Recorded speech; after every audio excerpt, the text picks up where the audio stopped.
Saya nak beritahu dengan Faiz Nauman ni kan, lagi mulia mak-mak rempit yang telah menaikkan banner kerajaan gagal ini kan, daripada manusia macam Faiz Nauman yang hanya tahu mengampu, tidak berani nak menegur Perdana Menteri yang telah membuat banyak sangat kerosakan kepada negara kita, yang telah membuat banyak sangat keputusan-keputusan yang tak cerdik, yang akhirnya menjejas ekonomi negara, yang akhirnya menjejas keadaan politik negara menjadi tidak stabil, yang akhirnya menghalau ataupun menyebabkan pelabur-pelabur asing melarikan diri daripada negara kita. Apa yang dilakukan oleh Perdana Menteri hari ini sepatutnya ditegur oleh Faiz Nauman, iaitu ahli MKT ataupun ahli Majlis Pimpinan Tertinggi Bersatu. Tapi beliau tak pernah tegur Perdana Menteri menambah hutang negara berlipat kali ganda.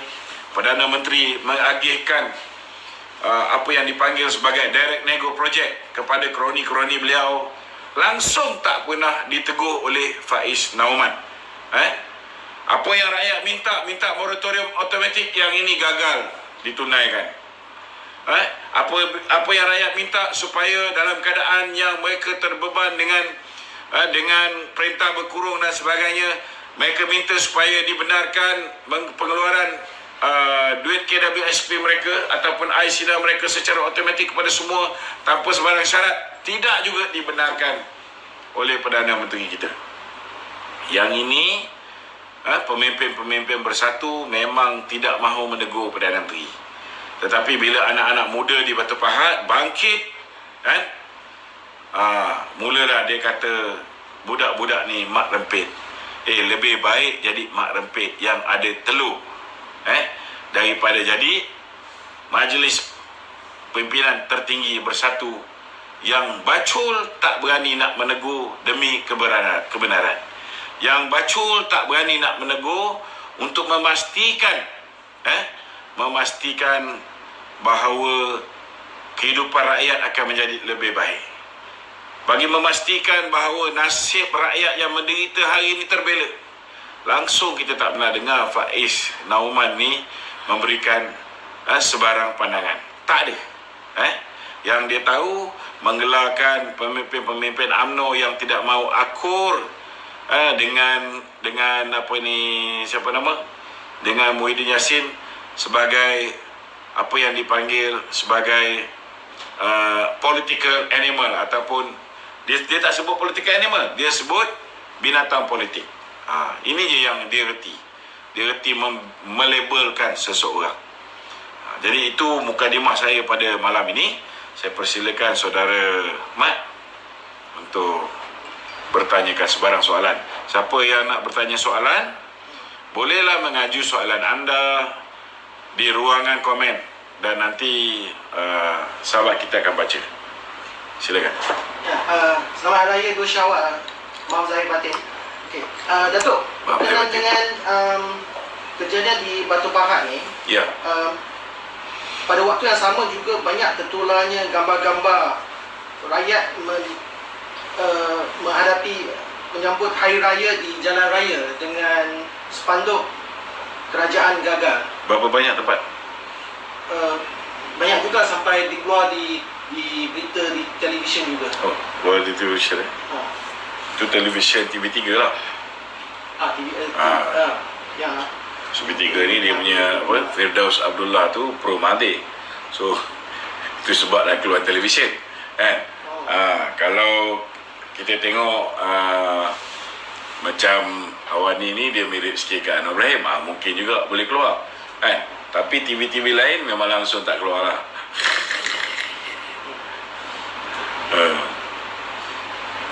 Jadi adakah ini juga bermaksud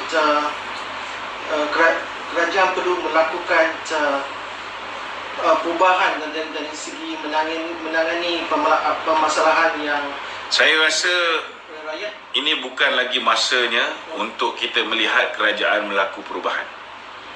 Ini masa kita melihat rakyat merubah kerajaan. Tak kiralah kerajaan tu dalam tu ada ada bersatu ke, dalam tu ada PAS ke, dalam tu ada lagi pemimpin-pemimpin UMNO yang tak nak keluar daripada kerajaan ni, kita kena bagi isyarat yang jelas bahawa pilihan raya akan datang, kita kena tolak semua yang bersekongkol dengan kerajaan Muhyiddin. Walaupun mereka ni ahli parlimen daripada UMNO, kita kena tolak semua. Ini bukan masa kita nak tunggu mereka buat perubahan.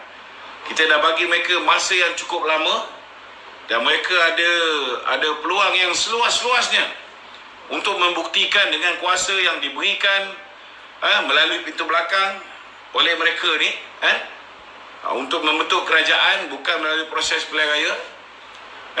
Mereka ada peluang untuk bertindak, mereka tidak bertindak. Mereka ada peluang untuk menurunkan kerajaan Muhyiddin Yassin, mereka tidak bertindak sedemikian. Malah mereka masih lagi memberikan sokongan kepada Muhyiddin. Dan ini akhirnya telah membawa dalam keadaan di mana UMNO akhirnya akan dihukum oleh rakyat disebabkan dosa-dosa yang dilakukan oleh kerajaan PM di bawah pimpinan Muhyiddin Yassin.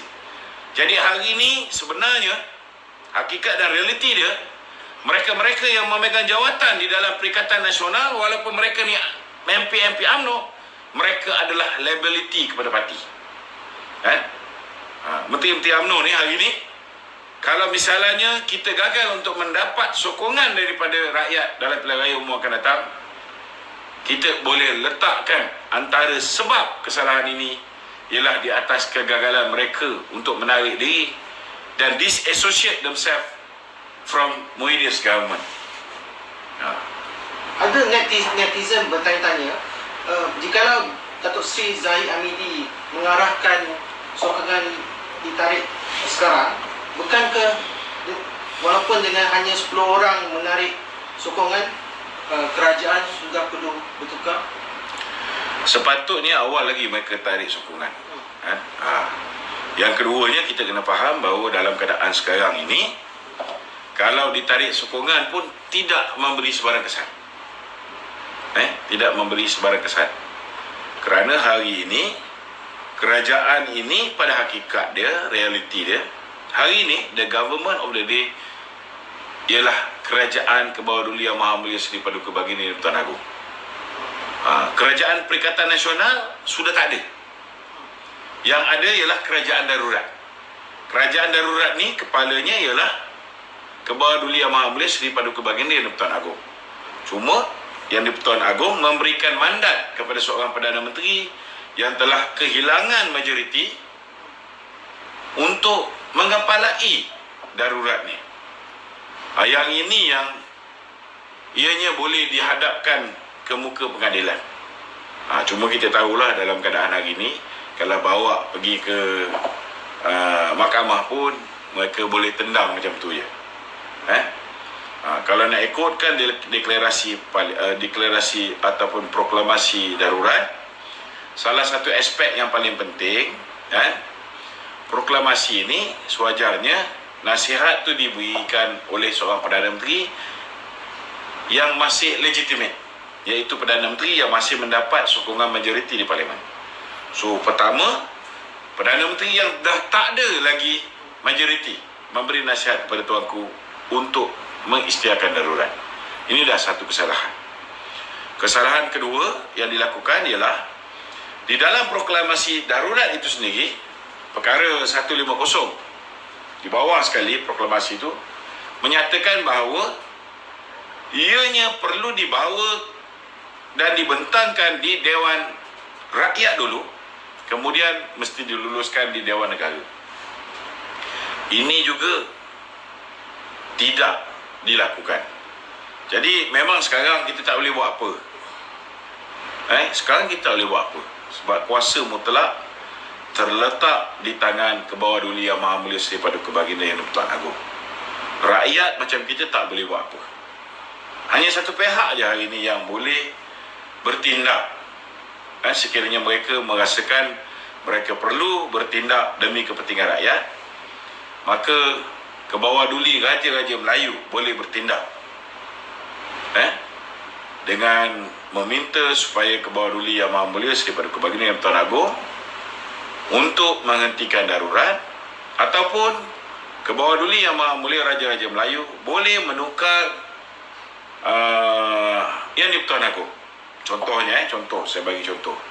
Katalah hari ini kita ada 9 Raja-Raja Melayu. 5 daripadanya tak nak darurat ni berlaku. Katalah contohnya 3 ni berkecuali. 1 nak supaya darurat ni diteruskan, ataupun 1 atau 2 nak supaya darurat ni diteruskan. So mereka boleh minta supaya Kebawah Duli Yang di-Pertuan Agong menghentikan darurat. Kalau mereka minta permohonan mereka ni tidak direstui oleh Kebawah Duli Yang Maha Mulia daripada Kebaginda Yang di-Pertuan Agong, sebenarnya Kebawah Duli Raja-Raja Melayu boleh menukar Yang di-Pertuan Agong pada bila-bila masa.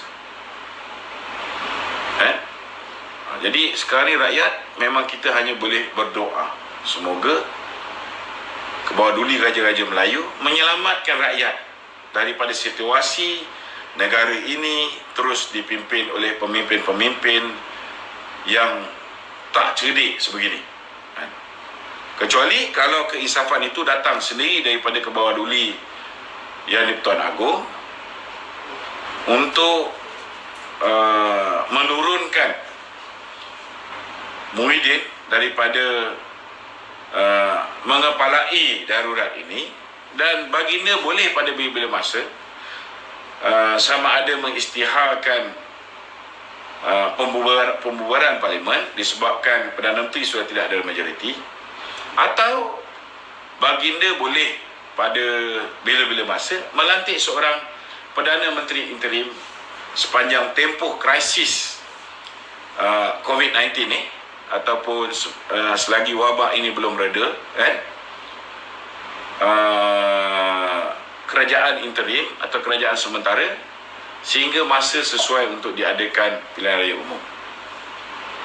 Itu situasi yang mungkin boleh berlaku. Ini analisa saya, pandangan saya, apa yang boleh dilakukan dan boleh berlaku. Tapi rakyat tak ada kuasa apa-apa. Rakyat hanya perlu berdoa.